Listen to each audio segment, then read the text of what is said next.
Yeah, I mean, from the first ball, it was really physical. You know, with him, he's quite relentless. You know, not many unforced errors at all.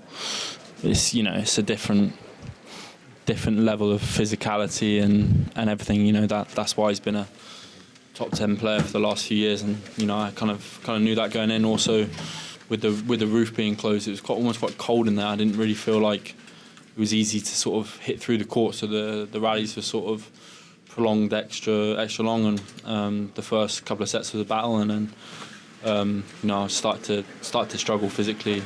Sort of after I broke him in the third set, I suppose I struggled to keep up my level. Is that really a product of the sort of lack of matches and the lack of 5-set experience generally? Yeah, I mean, it's a bit of both really. I mean, I probably wasn't even ready to come here and playing this Grand Slam, you know, and to come here and be in the fourth round. You know, I thought against Mo that was a big step for me, you know, lasting even 3 hours, but obviously it's a different ball game when you come up against, you know, someone like Andrey. So yeah, I barely played any matches this year, really. You know, I think I've played 10 tournaments. I've retired in multiple of them. You know, so I've still sort of improved physically. I still honestly believe that, and I think it does show on court, but at the same time I need more match exposure at this high level to be able to come to these tournaments and you know, feel like I can really cope, you know, for 4 hours, you know, something like that. Aside from the No, go for it. Go for it. Aside from the fatigue, just curious how you feel physically after a very intense week. Yeah, I mean, I suppose it's kind of pretty exhausting. Like you know, mentally, you know, it's crazy. You know, you get a day and then you have to go again 5 sets, and that's, you know, that's all experience. You know, I feel like each time I'm learning more about myself and stuff like that. And Andrey, for instance, you know, I don't know how many slams he's played. I mean, I think he's made about 8 quarterfinals already.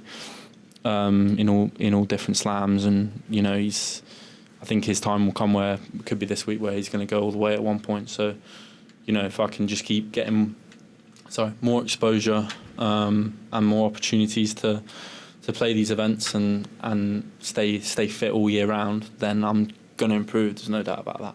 You know, he's a pretty demonstrative, emotional guy on the court. What's it like facing that personality on the court? Yeah, I mean, I think it's like his biggest strength as well, though. At the same time, it's like he can lose it,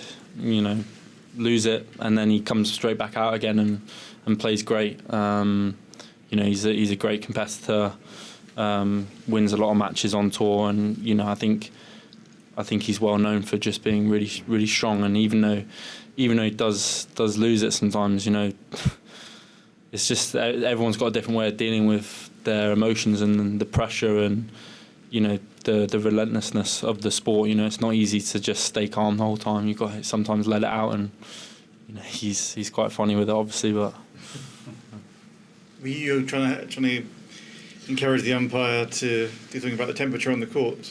Yeah, I mean, I've never played indoors and it's windy. You know, the aircon was like, you know, I think they turned it down a little bit, but I mean, I was literally like, you know, all over the place. It was quite cold in there. Like, you know, we're obviously sweating a lot, and you know, it's just like we're cold and wet, and you know, it didn't feel too good. But also at the same time, I was just trying to like maybe lighten the situation a little bit in my head. Like, you know, it's obviously a tough environment to play in, and you know, I was trying to keep it more relaxed and stuff.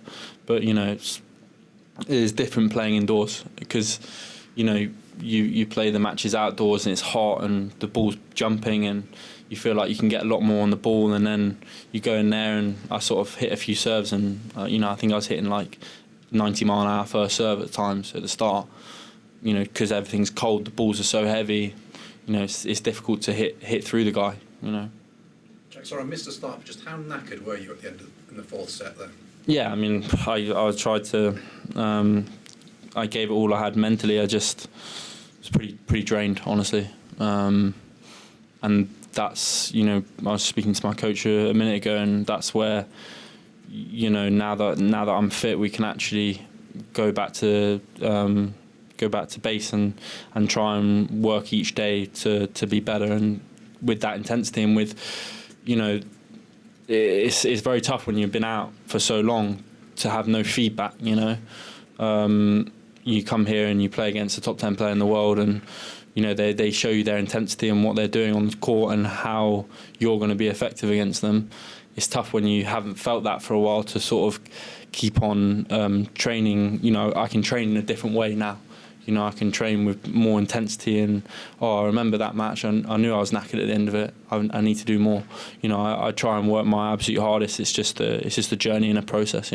Overall, Jack, does this American trip feel like a nice first step back as you try and get back up the rankings? Yeah.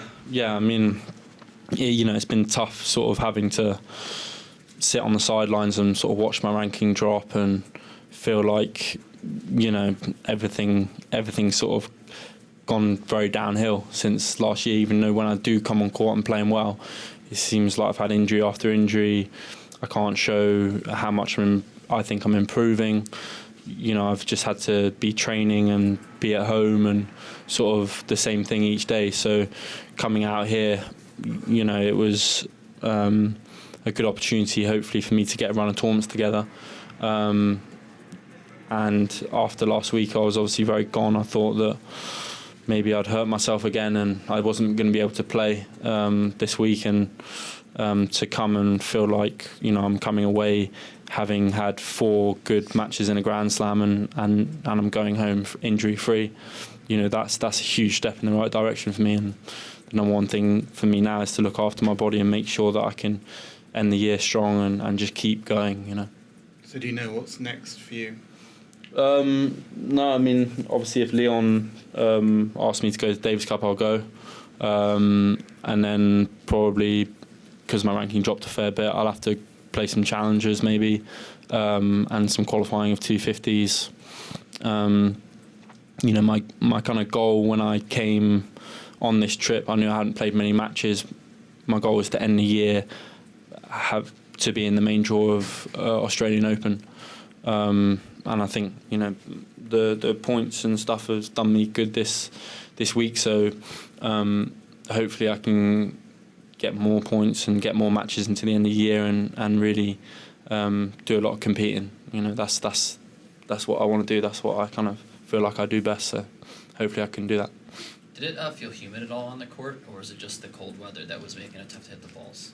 Yeah, I mean, the first day I played, it was very humid, and then I didn't really feel like I was sweating too much with Hercats and Mo, and then obviously when you're in there, it's like a sauna.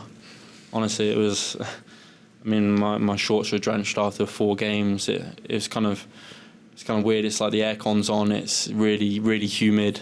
You're obviously playing against the guy who's tough to get the ball past. It's physically quite grueling. You have to look after your fluids and all that sort of stuff. I think I played domino under the roof at Wimbledon. That was very humid as well.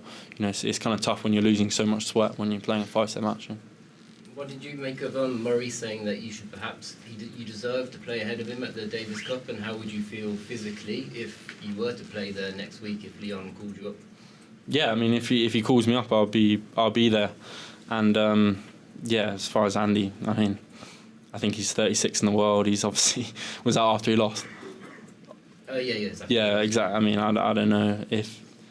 I hope he goes as well, and we can all be there together if I do get picked. But I wouldn't expect to play above him or anything like that. Obviously we got 4 good singles players, and I'm ranked the lowest. So if I do get picked to go, then I wouldn't be expecting to play, but I'll be ready to if I get called up. Just curious, how do you feel about the Louis Armstrong let machine? Well, I mean, it's weird because it's so noisy in there that I'm pretty sure I hit a few serves that were going like that far above the net, and they were calling them lets and stuff, and there was definitely a couple in the first few games where I did hear a clip on the net or something. I think the umpire didn't know what's going on either, because I mean the ball was going quite far above the net. yeah, it's tough to hear anything in there. He called time a couple of times and he was like, Jack, you know, you got to get going. I didn't hear him, so yeah, then made me sort that out. How much does the self-belief waver, or deep down do you always say to yourself, I belong in the elite levels of this sport? Yeah, I mean, I suppose the more times you kind of do it and prove it to yourself, the more you start to believe it. You know, I think belief is such an important thing, but it's tough to believe it unless you've sort of done it, I suppose. And obviously with the amount of injuries I've had and with the amount of times I've not sort of been able to compete and you know, had difficult times so far in my career, it's been tough to honestly believe that I can go all the way, for instance, in a Grand Slam right now. But then, you know, if I stay fit and if I go to Australia and I'm in a much better shape and I prove to myself, then you know, there's no reason why I can't be one of the top players in the world. I do believe that. It's just, it's not really my tennis that is kind of something that is holding me back. It's just my physicality and being able to stay on court consistently. And, you know, once I do that, you know, I think I'll prove to myself that I'll be able to be one of the best players in the world, because, you know, my tennis is right there. You know, I barely played the last couple of months and I've come here and obviously made fourth round and pushed a top 10 player today. And, you know, if I can just get things right and keep being able to train and compete and stuff, then, you know, I think I can go all the way in the sport, 100%.